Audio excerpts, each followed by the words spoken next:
sa ating lahat. Magandang gabi naman po, Father. Ngayon po ay sinisimulan natin yung sinasabing series of Lenten Recollection. At alam po ninyo, mga minamahal kong kapatid, kailangan talaga nating bigyan ng oras at pagkakataon ng ating sarili na muling balikan at muling pagsama-samahin ang mga karanasan at ang kabutihan ng Diyos na ating tinatanggap. That is why recollect to gather again. At alam po ninyo, kapag ako ay nagbibigay ng recollection, lalo tigit sa mga estudyante, lagi kong sinasabi sa kanila, recollection means we gather not only the good not only the good things, but also the bad things na kanilang naranasan. Bakit? Because sa pamamagitan ng mga negative experiences in life, doon po tayo natututo. Amen? Mas natututo po tayo kung bukas ang ating puso at kalooban na magpatulong sa Diyos at sa ating kapwa. Amen? Tandaan po natin, ang pagkatuto sa buhay ay wala yan sa edad. Alam po ninyo, hanggang sa mamatay tayo, dapat tayo ay bukas na matuto sa karanasan natin sa buhay. That is one of the purposes ng recollection, to gather again. At alam po ninyo, sa aking pagninilay-nilay, ang temang aking napili ay ito po, makita ang mukha ni Jesus, pusong tulad ni Jesus sa paglilingkod. Uulitin ko, ang tema po na pumasok sa aking pagninilay-nilay ay ito, makita ang mukha ni Jesus, pusong tulad ni Jesus sa paglilingkod. Bakit po kaya? Alam po ninyo, bilang isang simbahan, bilang isang parokya, tayo po ay patuloy na naglalakbay. Kaya nga po noong pumasok ang synodality o ang synod at ngayon ay itinutuloy ng ating diocese ang sulong padayon. Alam po ninyo, ang simbahan ay laging naglalakbay. At ang simbahan ay laging nagbabago. Kaya nga po sa wikang Latin, sa teolohiya, meron pong isang term doon, yung sinasabing semper ecclesiae reformanda. The church always reforms. Ang simbahan ay nagbabago depende sa hamon ng mundo at ng pagkakataon. Pero ang salita ng Diyos ay kahit kailan nananatiling hindi nagbabago. Mga minamahal kong kapatid, tayo po ay patuloy na naglalakbay. Tinatanong niyo po ba kung saan patungo yung paglalakbay na ito? Tinatanong niyo po ba sa inyong sarili? Alam po ninyo, tayo bilang isang simbahan ay patuloy na naglalakbay patungo sa buhay na kabanalan. Kung kaya po ang bawat isa po sa atin ay tinatawag sa buhay na kabanalan. Ito po yung tinatawag na universal call to holiness. Ang bawat isa po sa atin ay tinatawag sa buhay na kabanalan. Alam po ninyo, ang buhay kabanalan ay hindi lamang po para sa mga pari, hindi lamang po para sa mga relihiyoso at relihiyosa. Alam po ninyo, mas marami pang banal sa mga laiko kesa sa mga pari at madre. Kaya ang simbahan itinuturo sa atin na ang bawat isa sa atin ay tinatawag tungo sa buhay na banal. At papaano po, mga minamahal kong kapatid, ito po ay pagtuturo sa atin na tayong lahat ay tinatawag sa buhay na banal sa pamamagitan ng pag-aalay ng buhay sa paglilingkod sa Diyos at sa ating kapwa. Tayo pong lahat ay pwedeng maging banal. Father, sa papaanong pamamaraan, sa pag-aalay po ng buhay sa paglilingkod sa Diyos at sa ating kapwa. At tayo pong lahat ay tinatawag na maglingkod sa Diyos at sa ating kapwa. Uulitin ko po, ang paglilingkod sa Diyos at paglilingkod sa kapwa ay hindi lang para sa mga pari, mga obispo at mga madre. Ito po ay panawagan para sa lahat. Kaya hindi po pwedeng sabihin ng mga pari na kami lang ang naglilingkod sa Diyos at sa tao. Hindi po. Ang bawat isa ay may pananagutan sa isa't isa. Kaya nga di po ba meron tayong awitin, yung walang sino man ang nabubuhay para sa sarili lamang. Walang sino man ang namamatay para sa sarili lamang. Tayong lahat ay may pananagutan sa isa't isa. Kaya mga minamahal kong kapatid, tandaan po ninyo ito. Tayong lahat ay tinatawag ng Diyos na maglingkod sa Kanyang simbahan at sa kapwa-tao. Hindi po natin pwedeng solohin ang salitang paglilingkod. Kami lang ang naglilingkod, kayo hindi. Tayo pong lahat ay tinatawag na maglingkod. Una, kahit na anong katayuan natin sa ating buhay, may asawa o walang asawa, pari o madre, tayong lahat ay tinatawag. Pangalawa, mayaman ka man o mahirap, tinatawag kang maglingkod sa Diyos. Alam po ninyo, wala sa pera ang paglilingkod sa Diyos at sa kapwa-tao. Tandaan po ninyo yan. Lahat po tayo ay may kakayahan na makapaglingkod sa Diyos at sa ating kapwa. Nakapag-aral ka man o hindi, kaya mong maglingkod sa Diyos at sa ating kapwa-tao. Kaya hindi po pwede sa paglilingkod, laging ako ang magaling, ako lang ang masusunod. Tandaan po natin yan.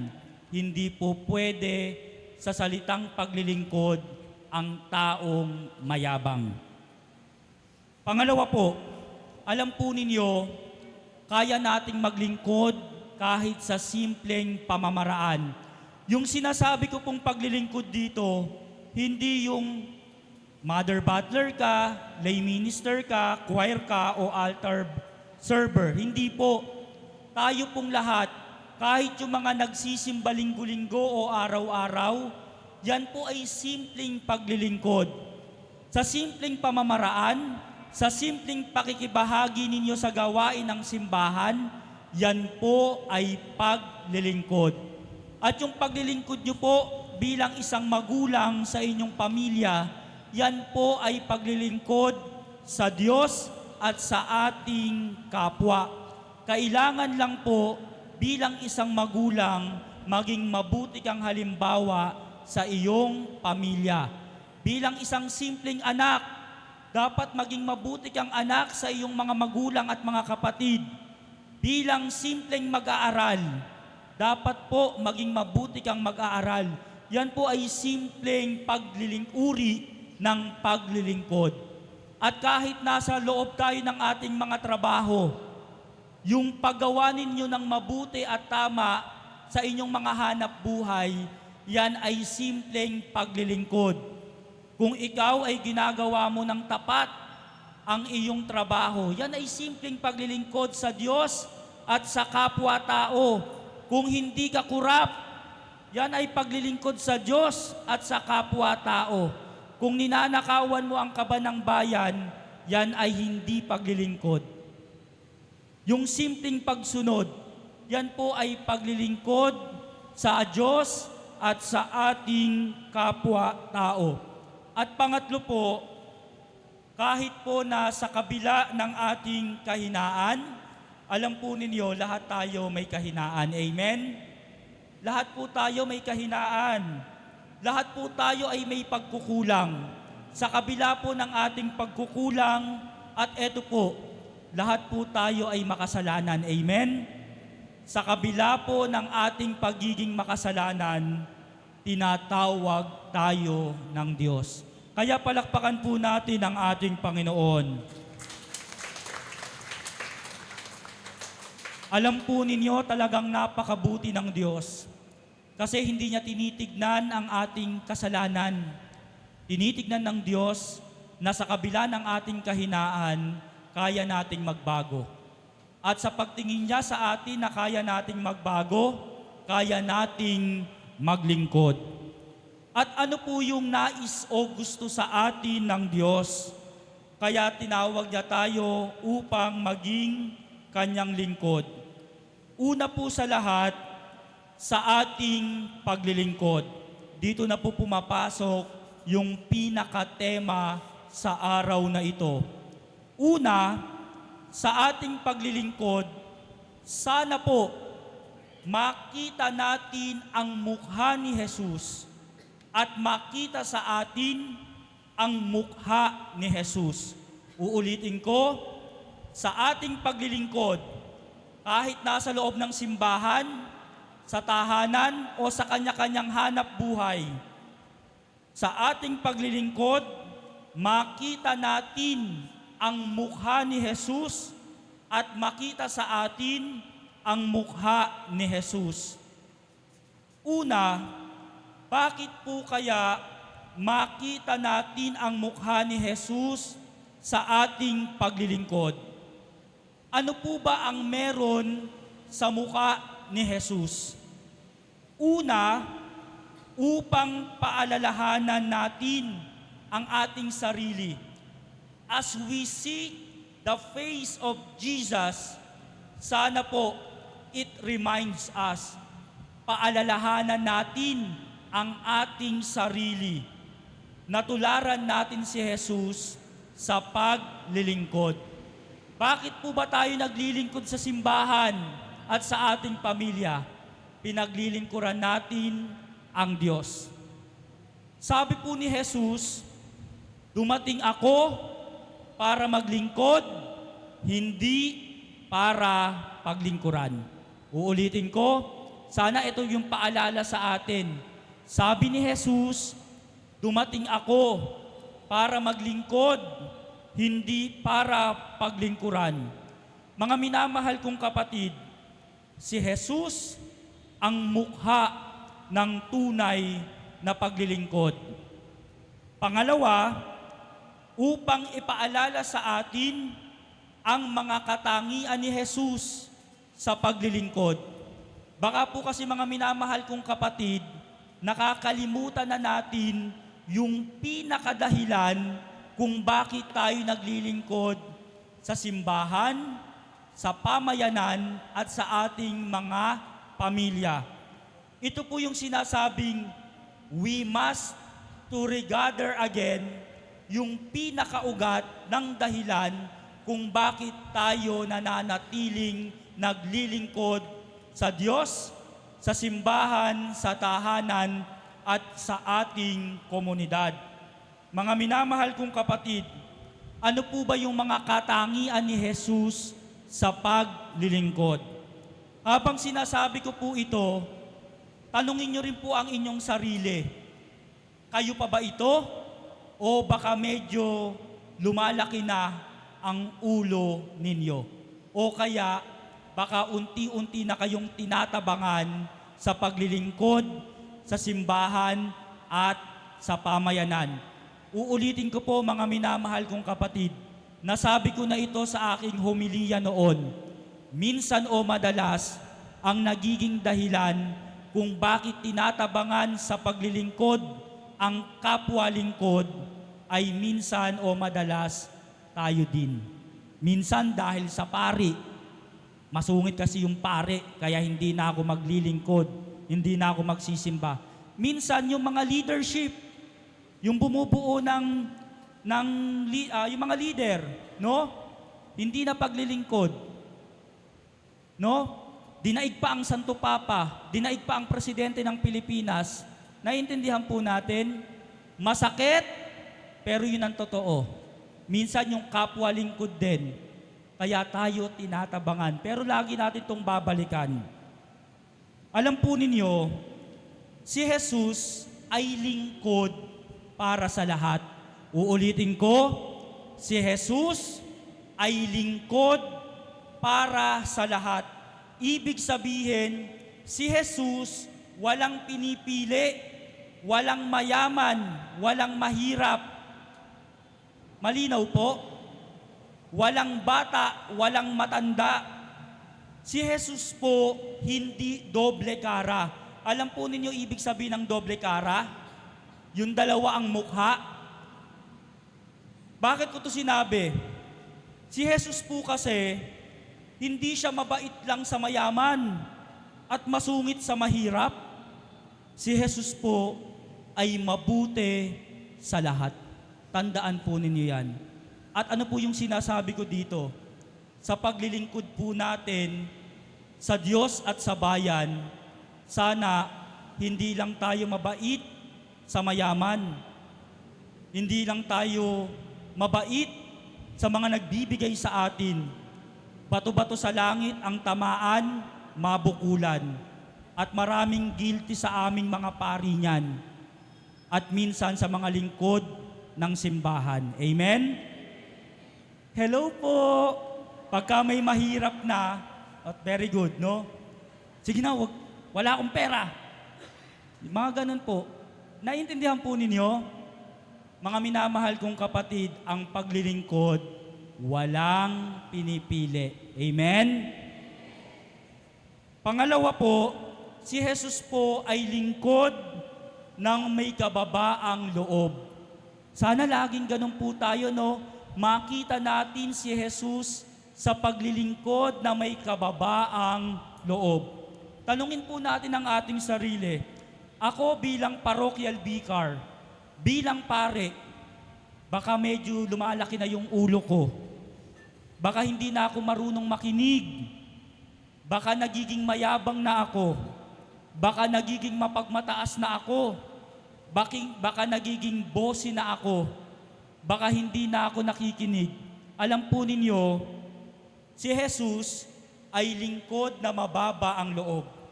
Marunong po siyang makinig. Ako kaya, marunong pa kaya akong makinig? Kayo po, marunong pa po kaya kayong makinig? Hindi pa po kaya kayo mayabang? Hindi pa po kaya kayo mapagmataas? Hindi pa po kaya bossy-bossy ang dating?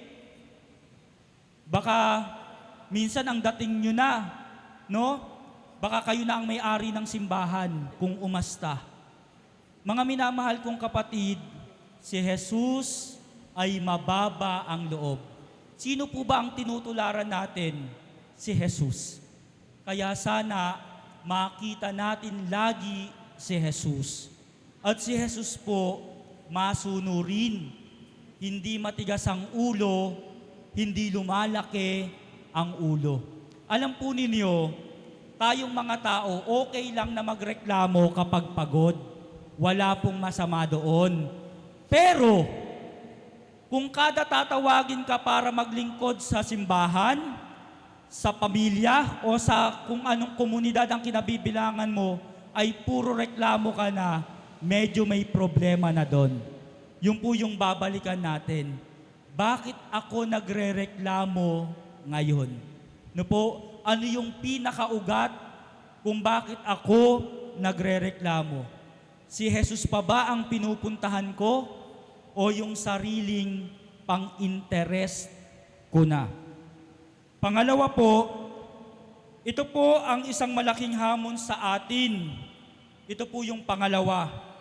Ang makita sa atin ang mukha ni Jesus. Alam po ninyo kung bakit naging malaking hamon sa atin ang makita ang mukha sa atin ni Jesus. Ano po ang sa tingin ninyo kung bakit? Alam po ninyo, malaking hamon sa atin ito kasi alam po ninyo, mahirap talagang tularan si Jesus. Amen? Hindi po madaling tularan si Jesus. Alam po ninyo sa aming mga pare, lalo na kapag kaming mga pare at mga madre, kahit na kami ang tama, at halimbawa, may iko-correct kami.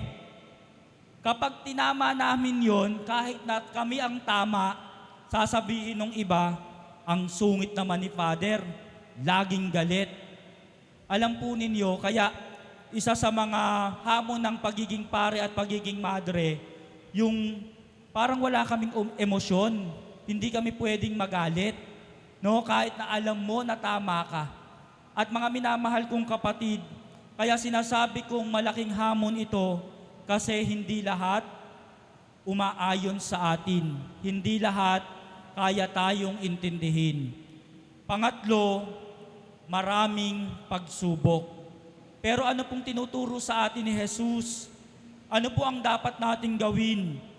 Mga minamahal kong kapatid, magdasal, magtiwala, at huwag bibitaw sa kamay ni Jesus. Mahirap po talagang sumunod kay Jesus. Marami po talagang pagsubok at hindi lahat gugustuhin tayo.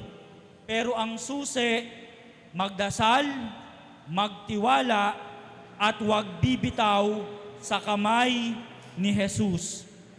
Piliin po natin lagi na makita ang mukha ni Jesus sa atin, mukha ng tunay na paglilingkod, hindi po mukha ng kayabangan.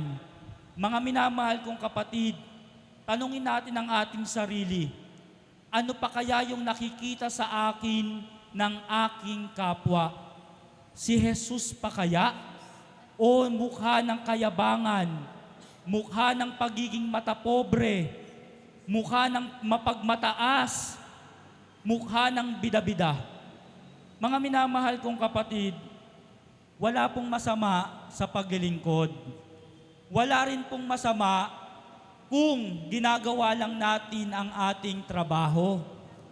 Pero sana mga minamahal kong kapatid, wala po sana tayong konsepto na kapag tayo ay naglilingkod, yung konsepto ng inggit, sila na naman ang laging bida. At sana wala rin tayong konsepto na ako ang masusunod. Kasi ako ang PPC Execom. Ako kasi ang leader ng lay minister. Ako kasi ang parish priest. Kung ano ang sinabi ko, yun ang masusunod. At mga minamahal kong kapatid, wala sanang konsepto ng paglilingkod yung nang-aapak ng kapwa lingkod. Kaya alam po ninyo, isa sa mga realisasyon ko bilang isang pari, minsan o madalas, tayo ang sumisigaw para sa katarungan. Tayo ang sumisigaw para sa equality. Tayo ang sumisigaw para proteksyonan ang human dignity. Pero minsan o madalas, tayo din ang nagiging pangunahing salarin ng pag-aapak ng dignidad ng ating kapwa, lalo't higit sa ating kapwa lingkod. Nawa mga minamahal kong kapatid, sa paglilingkod sa Diyos, sa simbahan at sa kapwa-tao, makita natin ang kahulugan ng salitang pagmamahal. Dahil sa pagmamahal, doon mo makikita ang taong tunay na naglilingkod. Amen? Nawa mga kapatid, ang unang yugto ng ating recollection ay magdala sa atin ng tunay na kahulugan ng paglilingkod sa Diyos at sa bayan. Amen.